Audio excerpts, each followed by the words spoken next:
Let's take up this topic, one nation, one election.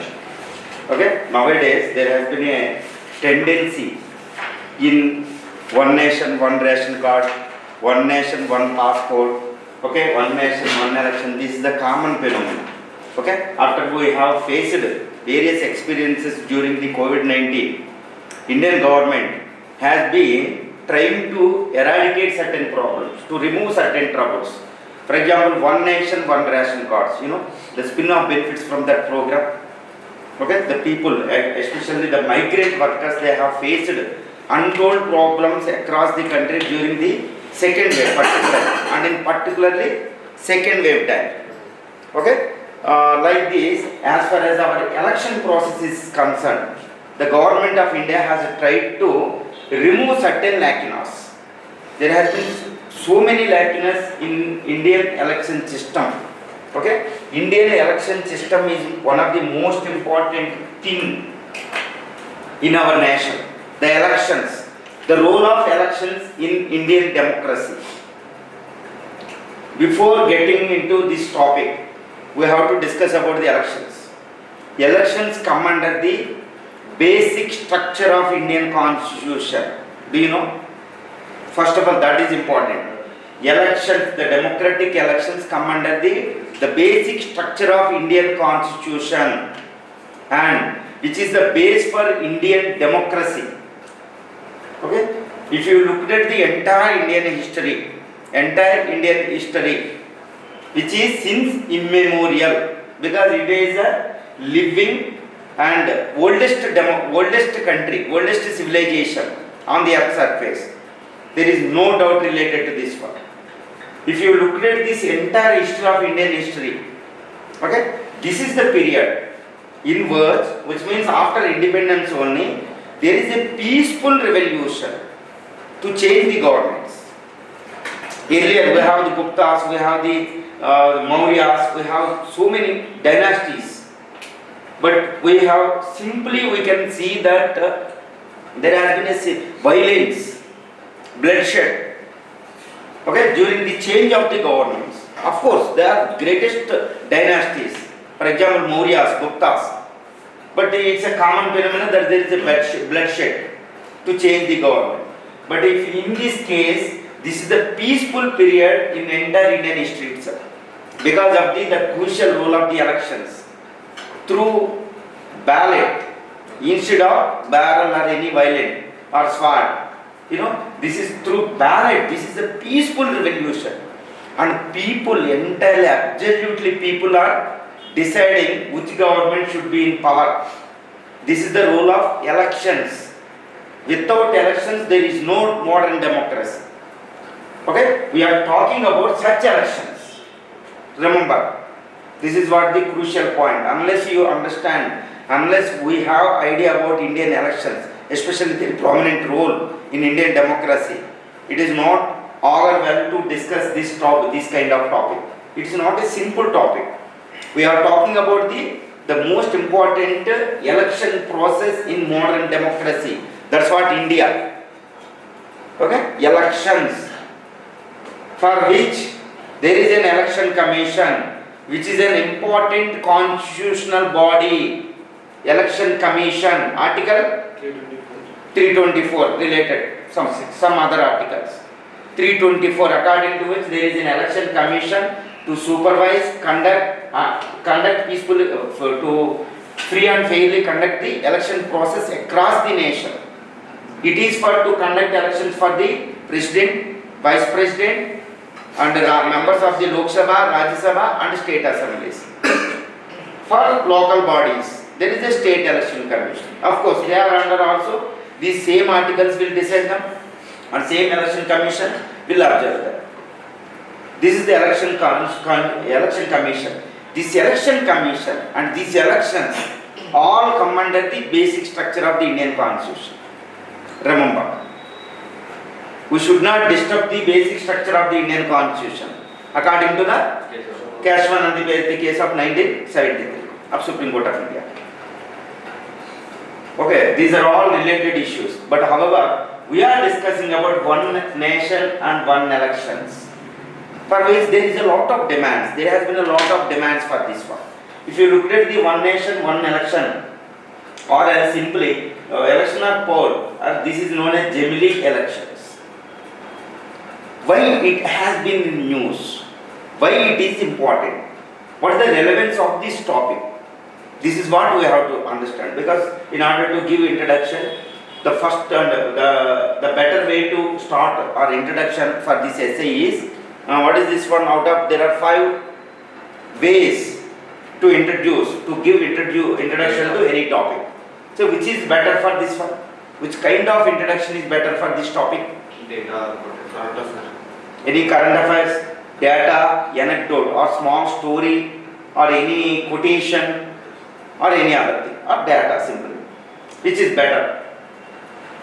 Yeah, for this kind of topics, this is better to start with current affairs.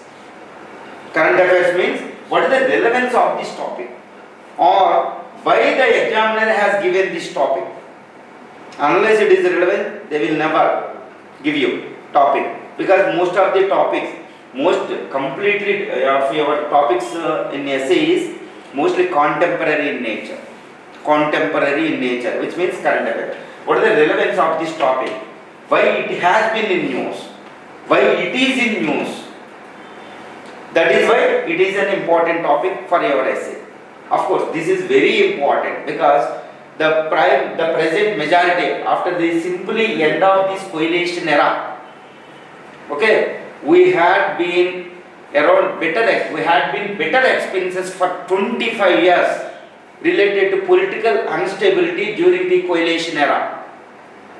During the coalition era that had been in India since 1989 to 2014. During this 25 years period, India has been experienced very bitter experiences related to Indian democracy. Most important better experience is political instability and political corruption. Okay, this was the central point. Okay, immediately end of this coalition era in 2014, the party which come to power, that is the BJP, now it has been pitching for the one nation, one election. Okay, that is one thing. It was in manifesto of the BJP as well. Number 1, which means the Prime Minister of India has been hardly pitching for this one nation, one election. During his Waters Day, November 26th, last Waters Day, National Constitution Day, etc., he quoted it, he pushed for it. And during his one Red Fort speech, he pushed for it. During his various parliamentary addresses and public addresses, he stressed upon the one nation, one election.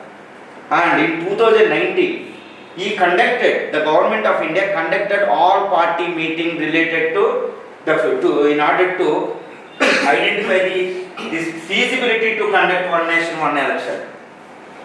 Already conducted, for which around 40 parties were invited.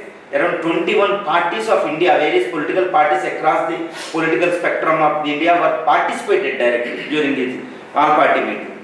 3 have given written submission, written statement related to their response. However, some political parties, main political parties of India, opposed this one nation, one elections. And some parties, suspecting this demand by BJP or ruling party, is there any political mischievousness, any deceiveness? They are also suspecting. So there has been a lot of discussions, both positively and negatively related to this topic. And apart from this, the present ruling establishment or government, Niti Aayog also. Niti Aayog came into effect in the place of Planning Commission, earlier Planning Commission. It is also released on feasibility report. This is also struggle. And the Law Commission of India, in its 79th report, and early reports also, pushed for the one nation and one elections. Okay, this is also. So there has been a lot of discussion related to one nation and one election. So that's why it has been in news. It is in news.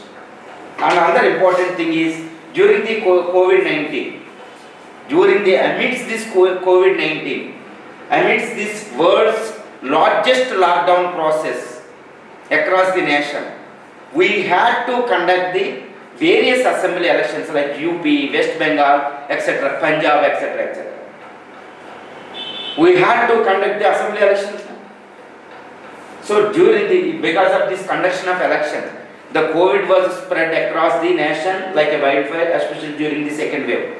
This is one of the primary reasons behind the second wave of the COVID-19, which was created havoc across the nation. Okay, lakhs of the people were dead, official, forget about unofficial. The rivers, Indian rivers were streamed with dead bodies. People were unable to burn them, conduct ceremonies according to traditions. So it reminded us the havoc, bloodshed of the communal rights immediately ensuing the partition of India. So such was this conduction of election even during this process. So at that time it was the lot of demand. Again this demand came to surface that one nation, one election instead of this one. And according to one survey, Election Commission of India, okay, every year average in India 5 to 7 assembly elections per annum, an average. 5 to 7 assembly elections, state assembly elections per annum, an average, which means every year there has been elections in India, in one or some other parts of the country. Every year there are 5 to 7 state assembly elections are being taking place in India. Every year, which means every year there has been a model code of conduct is in force, which is obstructing the governance, which is obstructing the administrative process across the nation, finally which is affecting the developmental process of our nation. So election is a ubiquitous, common phenomenon. Every year, at every point of the time, there has been some elections in any, either by-elections or assembly elections or Lok Sabha election or Rajya Sabha elections or whatever that one. In some other parts of the country, which means elections are common phenomenon. This elections is not a common phenomenon. It has been is linked with so many things, especially the Election Commission's imposition of the Model Code of Conduct (MCC), which came into effect since 1970s, 80s. From the 1990s onwards, it has been strictly being implemented. Model Code of Conduct, during which the government should not initiate any new program, should not taking up any activity which influence the people in a way to get benefit from the waters. So it is obstructing the governance process, it is obstructing the developmental process, it is obstructing the other administrative process. Okay, it is preventing the government, selected governments to taking the public initiatives, whatever that thing. So it is affecting our economic process, economic reforms process. So huge expenditure. So that is why this one nation, one elections is being proposed, so that we can avoid such all these things. This is what the important matters related to this topic. But however, if you deeply discuss about this topic, or if you look into this extensively and intensively into this topic, so we can identify so many lacunas, so many advantages, so many disadvantages. Finally, it appears that according to some analysts, okay, the disadvantages are more than the advantages.